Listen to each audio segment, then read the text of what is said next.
10 মাসেও উদ্ধার হয়নি সিসি ক্যামেরার ডিভিআর। তানজিল জাহান ইসলাম হত্যা মামলাটি এখনও তদন্ত করছে পিবিআই।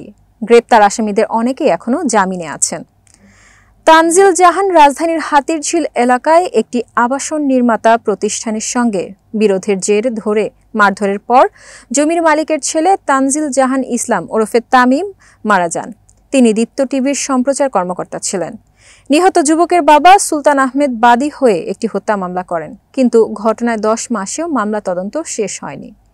পুলিশের সূত্র ধরে বলছে, মারধরের ভিডিও যে ফুটেজে সামাজিক যোগাযোগ মাধ্যমে ছড়িয়ে পড়েছিল সেটির ডিজিটাল ভিডিও রেকর্ডার বা ভিডিআর গায়েব করা হয়েছে। সেটা এখনও উদ্ধার করা হয়নি। এটা উদ্ধার হলে এই হত্যা মামলার রহস্য উদ্ঘাটিত হবে।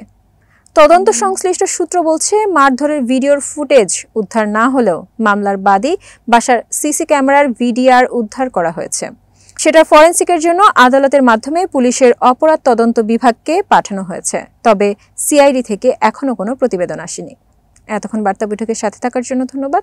নতুন নতুন তথ্য ও সংবাদ পেতে বার্তা বৈঠকের ফেসবুক পেজ ও ইউটিউব চ্যানেলের সাথেই থাকুন।